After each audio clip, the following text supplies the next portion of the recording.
The corset bit into her ribs as the sun bore down like a judgment.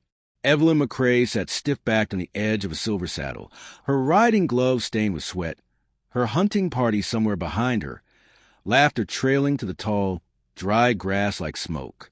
They chased rabbits for sport. She chased silence. Beneath the black hat pulled low over her brow, her eyes scanned the woods.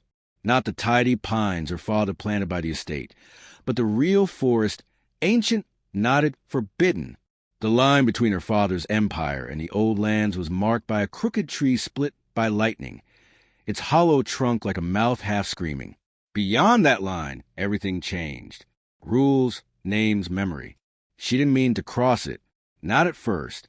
Her mare snorted, stamping at the dust, but Evelyn gripped the reins and dismounted in one smooth, practiced motion. She was dressed as a boy. Baggy trousers tucked into boots, a patched vest stolen from her brother's closet. She thought it might be safer that way. Safer to vanish into trees, not as a governor's daughter, but as someone else. Anyone else. The hush inside the forest startled her. No wind, no birds, just the sharp pop of a pine cone underfoot, and her own breath, too loud in her chest. She walked. Each step was a trespass, and she knew it. Her governess once whispered of spirits here. Painted warriors turned to smoke, of animals that spoke only to those who belonged. Evelyn never believed in ghosts, but something lived in this land that unsettled her more than fear. It was not evil. It was watching. Then came the noise. It was not gunfire, not a shout. It was a metallic cry of teeth tearing. Iron on bone, a creature panicking in a snare. She followed it without thought, limbs moving faster than her doubt, her breath catching on dry air. She dropped low behind a thicket, peering through the green needles. There, in a clearing stung with sunlight, was a lion. It was not the desert kind with ribs, showing and eyes gone mad. This was mountain-born, thick-maned, its golden fur marred with blood with a wire trap bit deep into its leg. It thrashed, foam growled. Death circled it like flies. And then came a man, not on horseback, not in uniform, bare-chested, barefoot, hair like braided midnight. He walked through the trees as if he'd grown from them, a long knife sheathed at his side but untouched. His skin was streaked with earth. His arms bore old scars like tally marks. His presence so still it rippled. He didn't attack the lion. Instead, he crouched, speaking in a language Evelyn had only heard once before, from a cook who was whipped for using it. Low murmurs. Gentle. He moved slow, unwrapping a coil of rawhide, then reached forward as if the animal could understand him. The lion stilled, its breathing ragged, but it didn't strike. With hands callous and calm, he sliced a wire, peeled it from muscle. Blood flowed freely now, but the creature didn't scream. It only looked at him, wild eyes blinking like a spell was breaking. Evelyn felt something crack open inside her chest. It wasn't fear, not even awe. It was recognition. She leaned forward too far. A branch snapped beneath her boot. The lion jerked.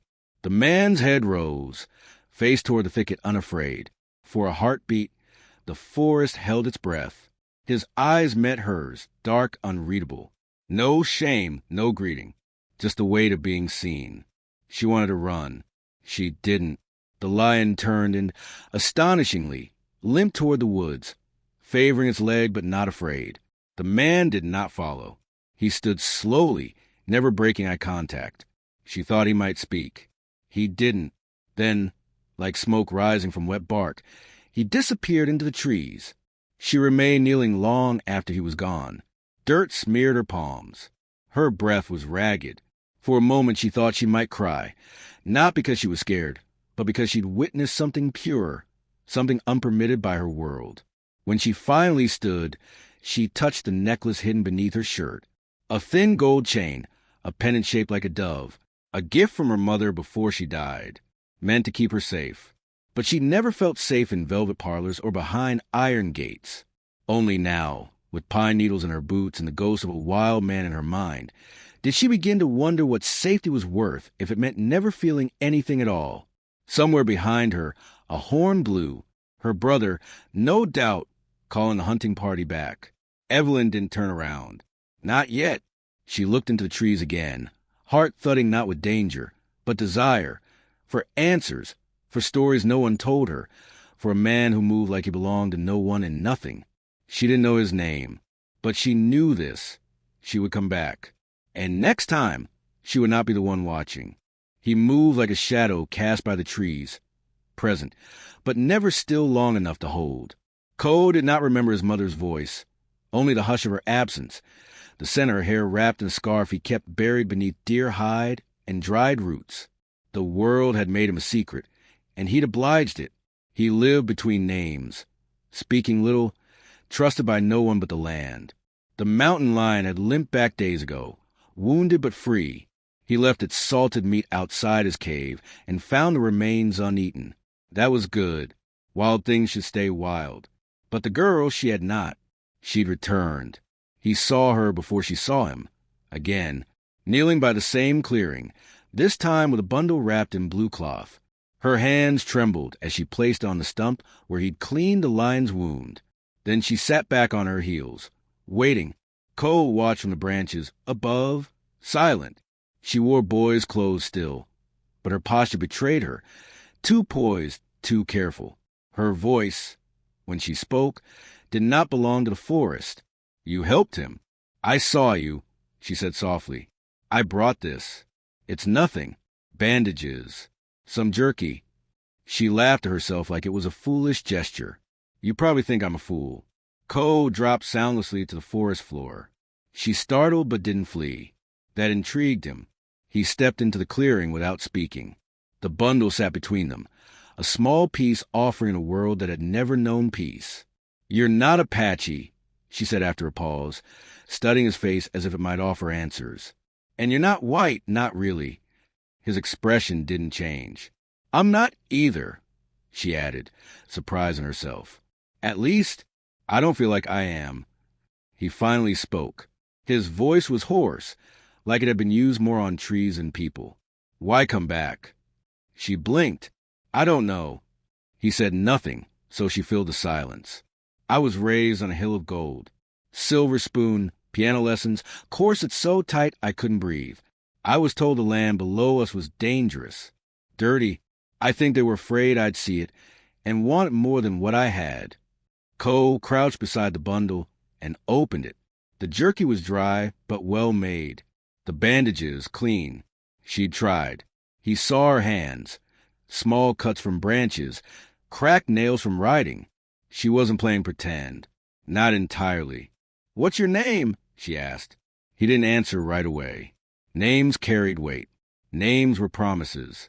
Ko. It meant ash. Or so his grandfather once said.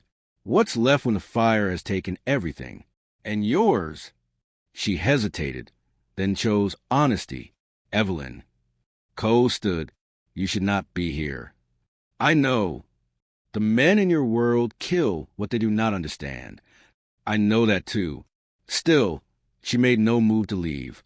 Her eyes held his, not defiant, not soft, just steady, like someone who'd spent her whole life looking for someone to anchor her, and found it in the one man who refused to be tied down. He turned to go, but her voice caught him. You saved a lion. He paused. My father would have mounted its head on a wall, she added, tone bitter.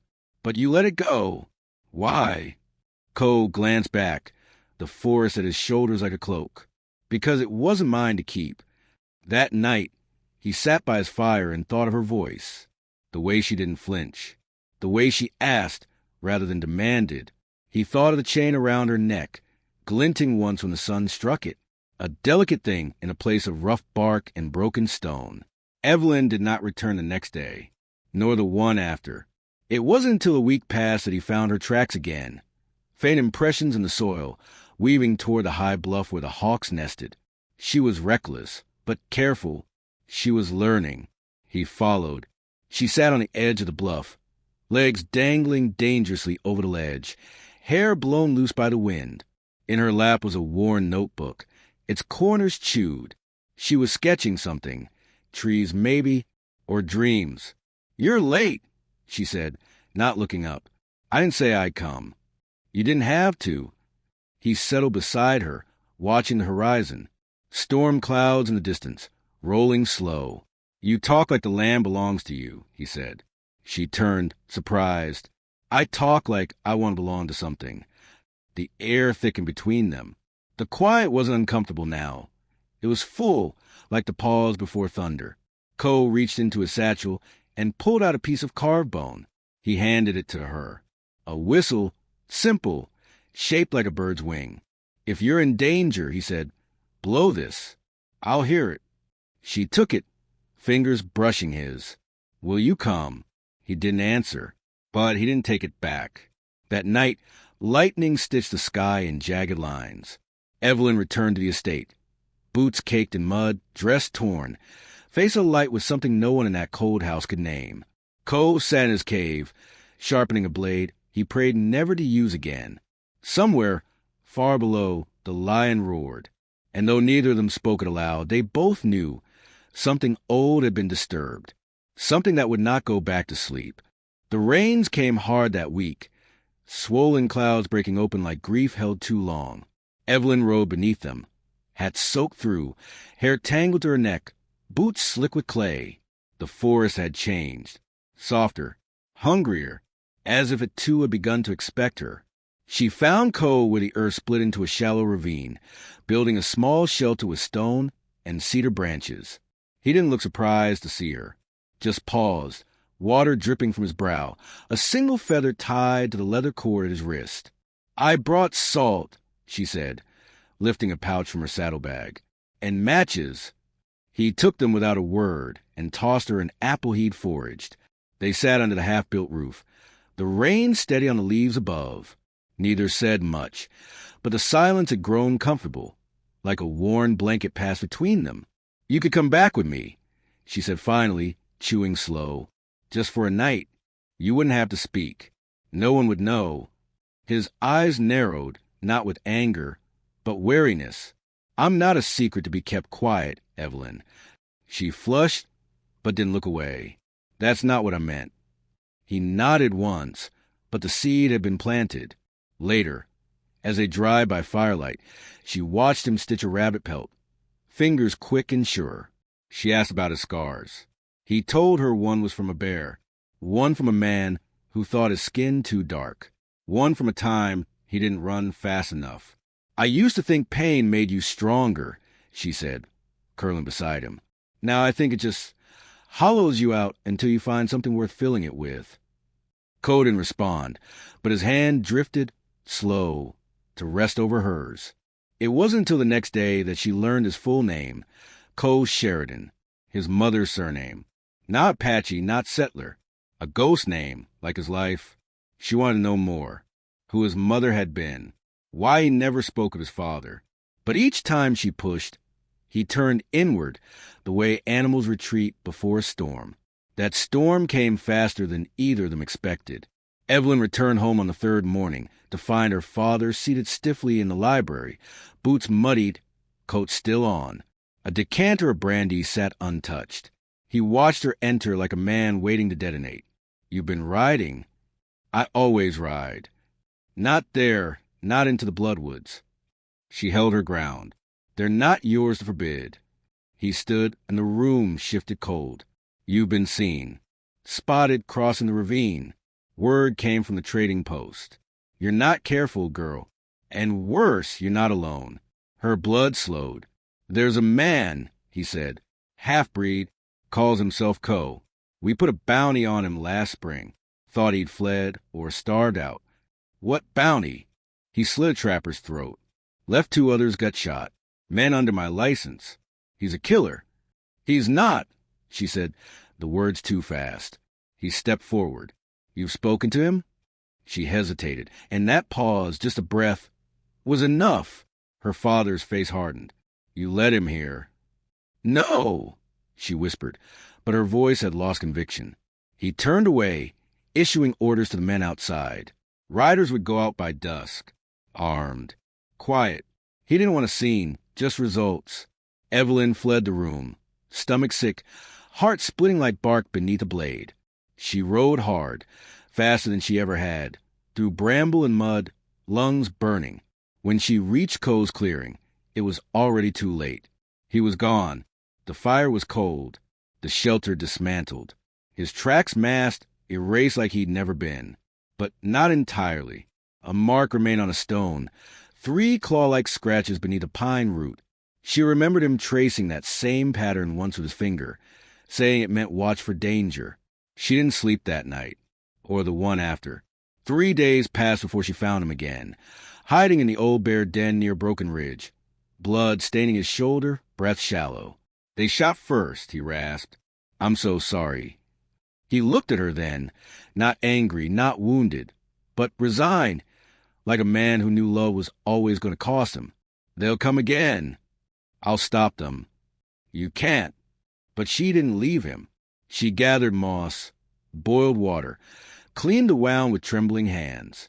When he passed out, she watched over him like a sentinel, dagger drawn. In his sleep, he whispered a name she didn't know.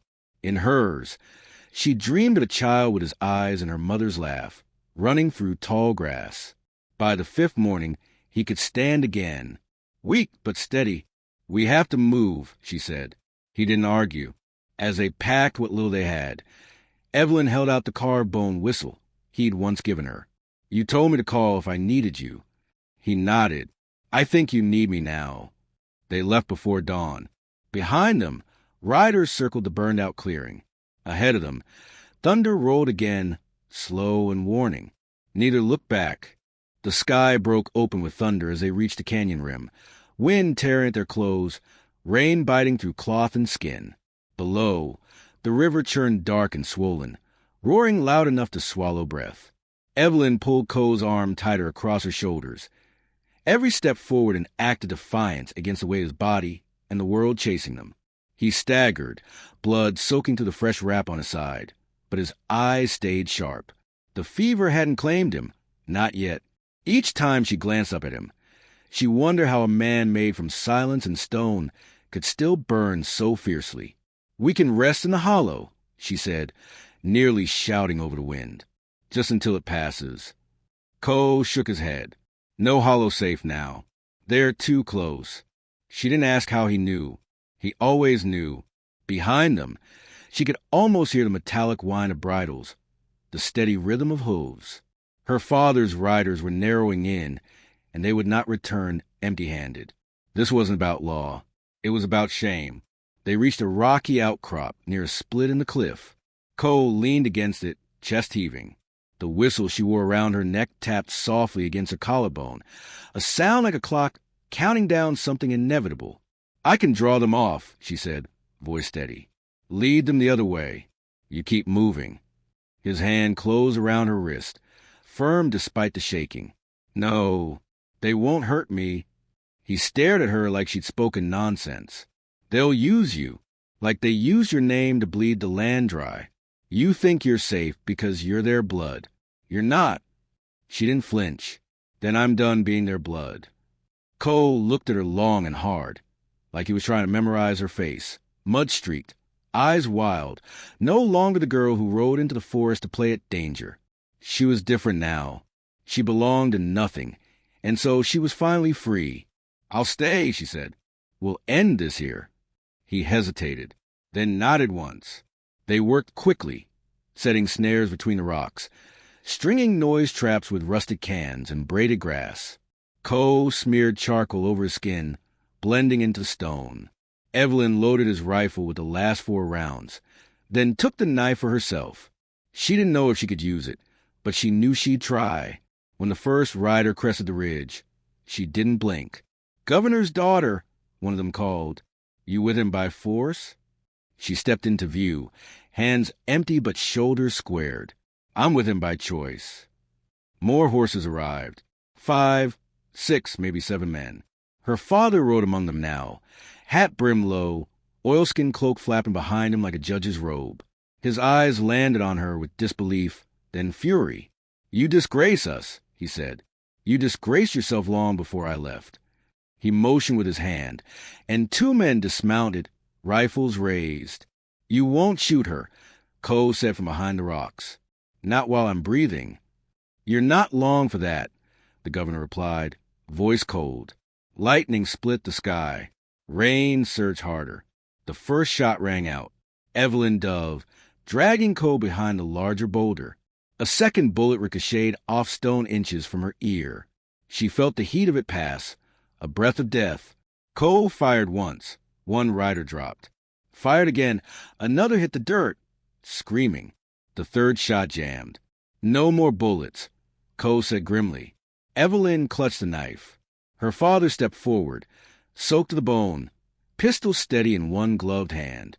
"You're not going to kill me," she said. "I don't need to. I only need him." She stepped between them. "I'll scream. The town will hear. The press will know. Then you'll die here with him. A mistake I'll bury." She didn't move. The horse beside her father reared suddenly, spooked by the lion's roar from beyond the ridge. Not imagined. Real. A shadow moved through the storm, massive and golden, low and stalking. It leapt. The horses panicked. Men shouted. The lion didn't strike, only roared again, a sound like old vengeance. Cole stood slowly, the knife in his hand gleaming with rain. "Go," he told her quietly. She didn't. The lion circled once, then vanished into the trees. The men, shaken, hesitated. One by one, they backed their horses down the ridge. The governor stared at his daughter, at her soaked clothes, at the knife in her grip, at the man beside her who had not begged, not wept, not died, and he turned away. By dusk, the canyon was empty again. Evelyn and Cole stood side by side as the storm passed, their hands touching without words. In the distance, the lion watched from a ridge, unbound. A year later, travelers spoke of a small trading post nestled near the forest's edge. A strange place, half Apache, half settler, but peaceful, run by a scarred man with sharp eyes and a woman who looked like she'd once been royalty, but chose to belong to something else. At night, the fire burned warm. Children ran through the tall grass. And sometimes, just before dawn, a lion's roar echoed through the hills, not warning, but remembrance.